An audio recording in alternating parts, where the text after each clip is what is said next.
Hello and welcome to another edition of Unpopular Review. And tonight we are reviewing none other than Invincible. So now I am the Omni Mark tonight. And today I'm being joined by none other than C the Superior. Now she should have a superhero name too, but See, the Superior she is my superhero changed name. her name. Wait, what are you about to do? You know what I mean? But Don't do it. you know. Don't I'm do just it. saying, I gotta think of something. Well, No, no. I'm gonna leave thank it you all alone. for I'm gonna leave it watching alone. But today. unfortunately, yes. Go ahead. Now, unfortunately, our third counterpart cannot be with us tonight because he had an emergency appointment with Gamby so that he can get his super suit tailored, and he's gonna be a superhero for his birthday, so it's gonna be awesome. We can't wait to see him once again. So tonight, you have the pleasure of having the two of us talk about none other than episode two. Two. Mm, amazing Facts. episode. Incredible episode. It was interesting. It had a lot that happened.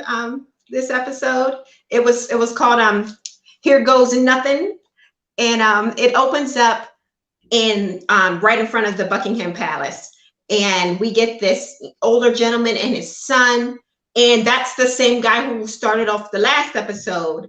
The Secret Service guy was talking about he was traveling with his son or his stepson, and when I saw the episodes, the first episode, right, I thought that they were just filler characters, but now that we see them again, it has me wondering, like, if they're of some importance. But they got hamburgers Yeah. falling out the sky. Yeah, it was just a lot going on. And I was just surprised that we saw like these, characters that I thought were just throwaways again. But we did. And after that scene, after the hamburgers fall out the sky, we return to the scene of the crime from episode 1, where Omni-Man went wild and he went crazy. And we get like this I guess this first responders, they're coming in like, incognito, invisible suits. They see all the carnage, but they get to Omni-Man, and of course, still alive. They cart him out of there. And the next thing you know, we're on to Mom. Mom's in the bed, waking up alone, getting dressed, taking the shower. And, we kind of see that she's worried, but this is the life of, I guess, a superhero's wife. So she's kind of used to it, but she's concerned. Yeah, that he hasn't been home. And we after Mark comes in, not Omni Mark, but I mean, but who would? Who wouldn't be concerned? Yeah, it is concerning, I guess, when your loved one doesn't come home. Even though he's, super powered, I guess, I can see how she would be uneasy. But she was right to be uneasy because they get a call from someplace called the Global Event Agency. And they pretty much let her know that, Omni-Man is in trouble. They show up at this hospital. It's like a secret, super secret, secure hospital location ran by the GEA. And we got Omni-Man in ICU, and we're introduced to this new character, a little, mysterious. His name is Cecil, and apparently he is like the head. Yes, the head of the GEA. Cecil is Sam Jackson, baby. That's Cecil. I think he's got some surprises for us. What? He's very he's interesting. He's intriguing. It's like, what's going on here? He pretty much tells them that now that Omni-Man's out of commission, there's no real like big superhero that's going to save them. And there's some emergency in the city. So Mark is like, yo, I got it. So he got his new suit on. He's flying to the attacking the city. And we see that there's like this alien invasion. Like we got like these weird little space crawlers, and they're killing everybody in town. This is Mark's first like big fight. So he's a little nervous, everybody's dying around him. He doesn't know what to do, but he, kind of gets himself together. He manages to rescue one little old lady.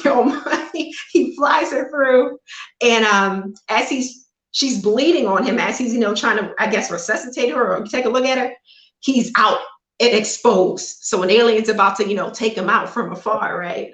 And next thing you know, Yep. we got Starfire coming out of somewhere. She pulls up like a shield. She, you know, pretty saves his life pretty much. That's exactly what she did. And we're introduced to these new set of superheroes. They're kind of like the B team, I guess. We got this robot guy. We got some guy named Rex or something like that. We got a whole bunch of duplicate. She can, you know, clearly what the name says, she makes duplicate of herself. And Mark, cool. Yeah, they tell March, like, you know, get out of here, pretty much. He tries to rush the lady. He tries to rush the old lady to the hospital after the aliens. They kind of, no one defeats the aliens. They kind of just leave because they're aging. So for whatever reason, they can't, you know. I thought that was an amazing twist. Yeah, it's different. Right. It really is. Like that really captivated me. The whole thing, the fact that they're literally dying because they're aging and they're supposed to age at a much slower rate, like that was just incredible. Like, oh, all right, that's cool. That's cool. Yeah. I haven't seen that, at least that I can recall, from like any other like alien movie or superhero movie. So I think that was a nice touch, very original. Mark gets the old lady over to the hospital. They try to, you know, make everything good with her. Mark, of course, is very upset. He's like, I tried to be like Dad, but you know, he kind of wussed out a little bit. It was his first time fighting and he didn't do so good. But you know, it is what it is. We're back at school. He's talking to his friend. I forget the guy's name, but his BFF.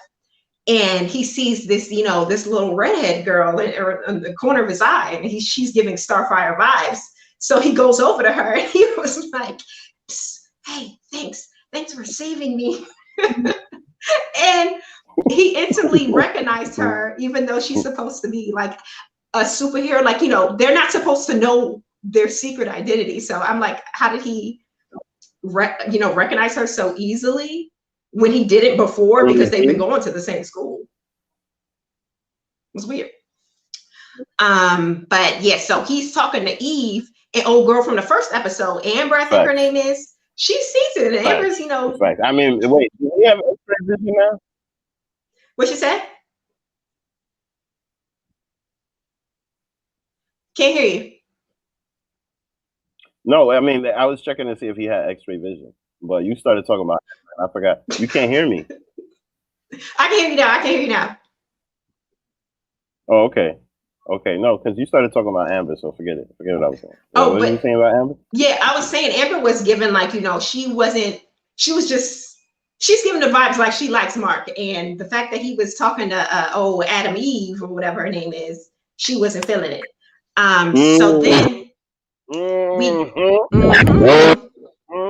Yes. You want to play hard to get. Yeah. Was she playing hard to get though, or was, you know, she wasn't sure? Maybe she's unsure where, you know, Mark's feeling lies, so she was playing it cool. I thought it was hilarious how she sent the bully to go get the number. That doesn't happen to the end of the episode. We gotta get there. Slow down. Pump your brakes. I'm sorry.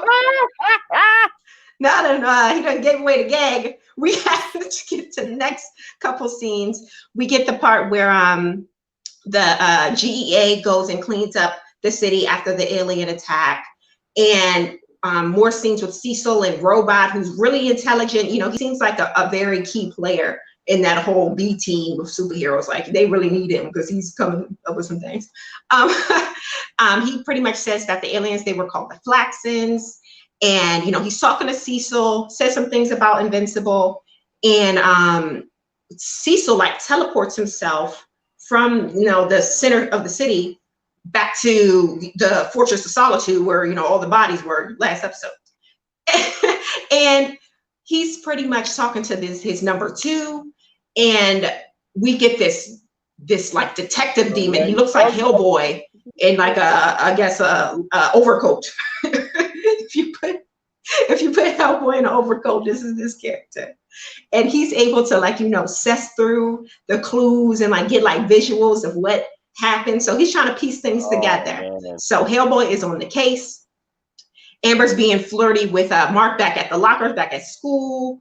We get Eve takes Mark to their little the B team's little secret, you know, lightning lab.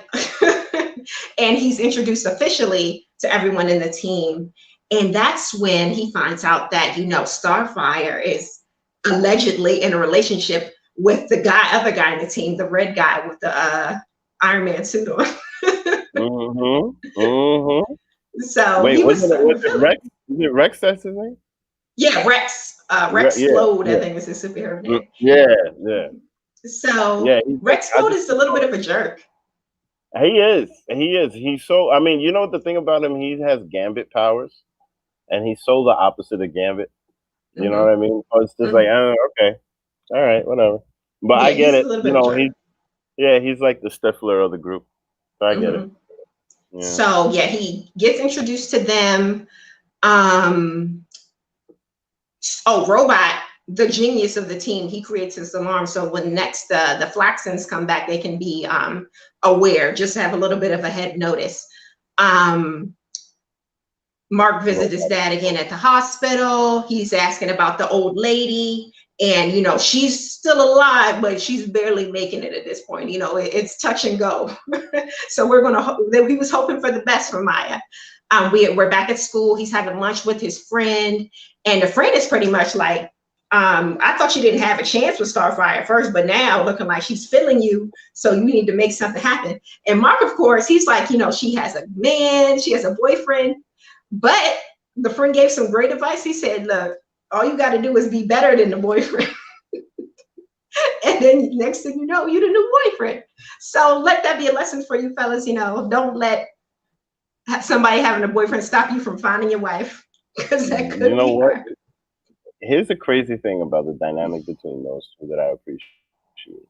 Right? Sometimes gay guys will give you some of the best advice. Great advice. And him having a gay best friend, and like, you know, him egging him on to go get the girl and all of that, and like it was. I thought that whole dynamic was interesting. I thought it was real cool because like he literally just egged him on to get the girl, and everything that he said was right. Like the gargoyles and Quasimodo. You know, everything that he said was right. So I'm very curious to see how much further that goes. But you know what? In movies and in shows, they always seem to show the lighting in the sometimes is weird.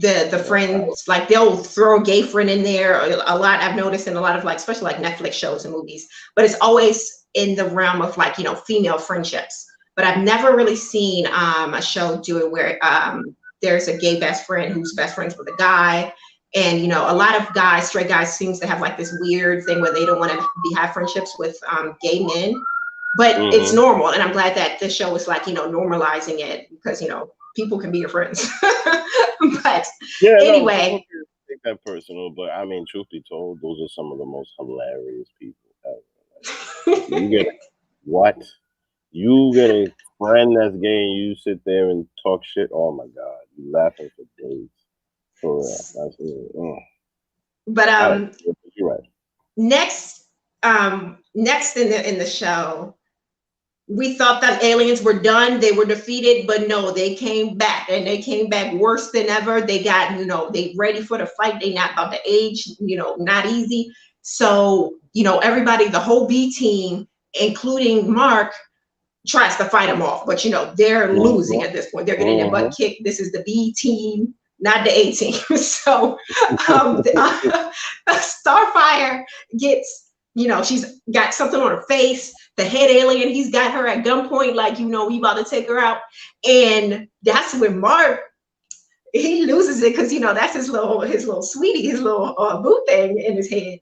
So he powers up. And, you know, he's never been this powerful. He, you know, breaks out of things. He hits the main alien, you know, sends him like flying through the air. And that's when they found out that if the aliens came back with these like little wristbands, and the wristbands are what's stopping them from aging. And so the rest of the fight, They taking out the wristbands left and right. Blossom, she uses whatever her name is, uses offensive powers for the first time that we've seen her, because she has like this pink shield thing that it seems like it's only like for defense, but apparently she can use it however she wants. She took out a lot of them. So after they win that fight, Mark gets a message like, hey, oh, okay, I gotta go. He goes to the hospital. Yeah, I mean, what you said? Can't hear you. Oh wow, is that much of a delay? All right, continue. Now, no, forget it. Go ahead. All right, so what at all? Forget it. Now I can hear you. Don't worry. But okay. So anyway, he goes to the hospital. Omni-Man has recovered, seemingly, you know, back to 100%. Well, not 100%, but he's doing well. So, you know, everyone's happy. Mom's happy. Mark's happy. They go to discharge him, and Omni-Man goes up to, I guess, this nurse or this hospital worker, and he's just really short with her, really rude and aggressive. And it's like another sign that he's like, just either he's not a good guy or he's like going through some things. Who knows? So he was like, yeah, give me my seat. Yeah, just real rude and like a jerk. Yeah, exactly. And this is, first of all, this is the most powerful superhuman in the world, and he's talking to them like that. Imagine how intimidating that is, and he's got the nerve to be a jerk. But anyway, he's doing well enough to go home, which is, I guess, a good thing. Who knows? The next scene, Mark and Omni-Man are practicing in the sky. Mark finally gets a good hit on his dad. You know, they're practicing. And Omni-Man, of course, he wants to prove he's the alpha, I assume. And he goes into, I assume, to knock the daylights out of Mark. Like, had he have landed this blow, who knows if Mark would have made it. But luckily, Mom and Cecil are in the backyard. They come out, they got some news to deliver. So Cecil tells everyone, the whole family, that there is a looming attack from this alien, who knows who he is, in the sky. Like, he's like moments away from entering our atmosphere. He wants Omni-Man to go, but of course Omni-Man just got out of the hospital. He's not at 100%. So Mark volunteers. He goes up there, he's in space, and he starts fighting this like one-eyed monster, right? And the whole time the fight's going, the monster he's fighting is like saying like all this weird stuff, something about fighting him 3 years ago, and like he's like dropping all this stuff that doesn't make sense. And Mark is like, what are you talking about, bro? And so they take a time out, literally, and pretty much it was disclosed that this alien is a part of like some, making sure everybody's working right. I don't even know, some agency where they make sure everyone's fit to fight.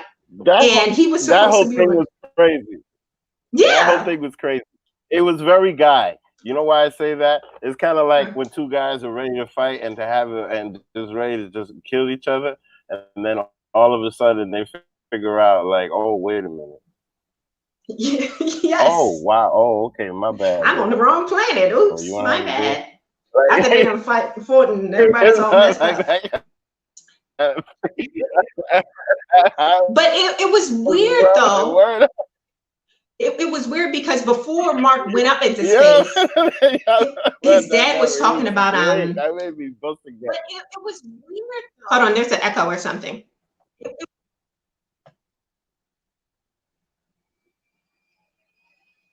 There we go. So before Mark went up into space, his dad was talking about, he's not that, that bad of a guy, or he's not that hard to fight. You can take him. So dad knows who he is. So why wouldn't he say anything like, hey, this is, I don't know. It just seems weird. I don't know how to explain it right now, but it was a weird dynamic there.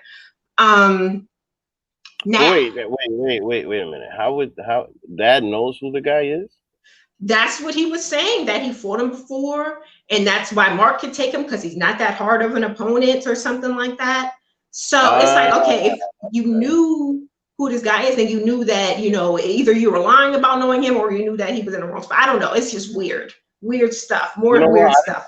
I didn't pick up on that. Okay, Yeah. that little nugget, I didn't pick up that he knew who the guy. Oh wow. Okay. Because I thought So that was a surprise for Mark. Ooh. yeah, who knows? It's weird though. Omni Man is, you know, suspicious, but Cecil is, you know, he's hot on the trail because as he's leaving the front door, he questions Omni Man about, you know, what happened again that night at the Fortress of Solitude. And Omni Man goes in with his story, you know, his story. He's sticking to it. He was fighting some man in the dark.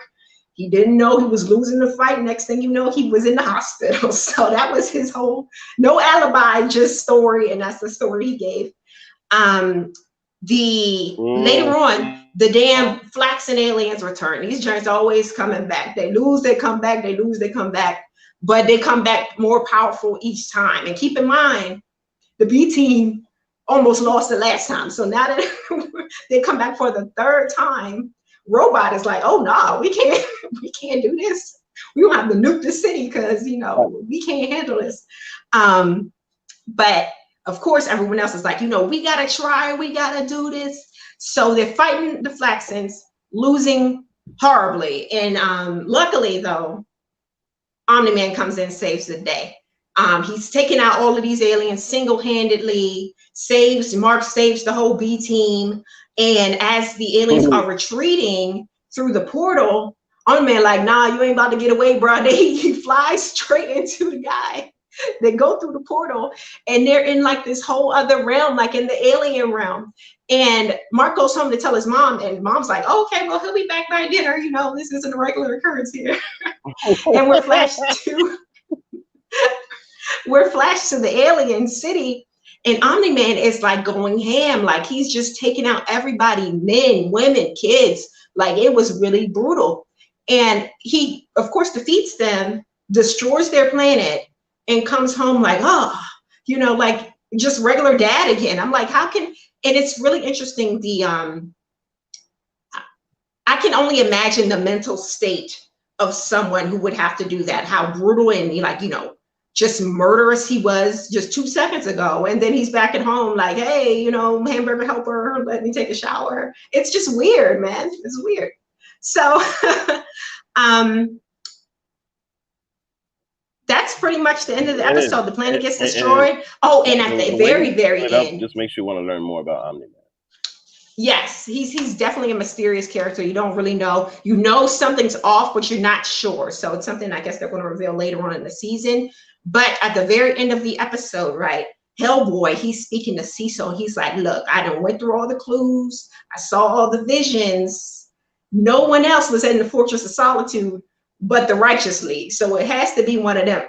And Cecil was like, get out of here. You know, that's a lot. He was just really upset that Hellboy said this. And I'm like, you was at the house acting a little suspicious of Omni-Man earlier today. So I don't know why he had to put on this whole show like it was completely impossible, unless he's in denial, like he was thinking it secretly, but he doesn't want to believe it. I don't know. Mm-hmm. So that was the episode, guys.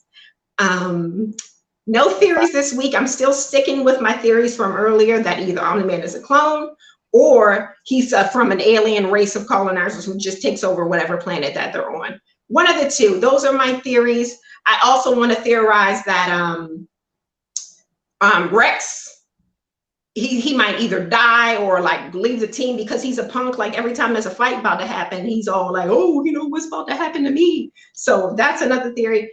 But other than that, what did you think of the episode, Mark?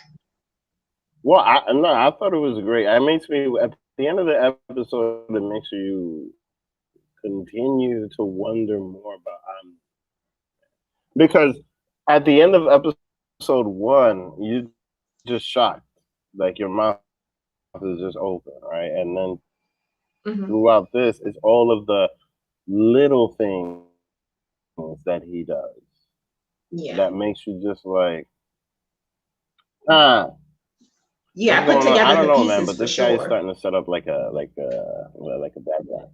You know what I mean? Like he feels like a good guy saving the day, Uh-huh. but he's got some. But you never know. He might be like Batman. You know what I mean? Where he's like good and for the greater good type of shit. You never know. But the Well, way the what more than anything, what I like. we'll find out in the next episode of, Invincible. We'll be doing next week. Don't forget to like our videos and share our videos if you want to share it with a friend and let them know how awesome we are and awesome Invincible is. And we'll see you next week. Goodbye. Yep. Take care, yeah.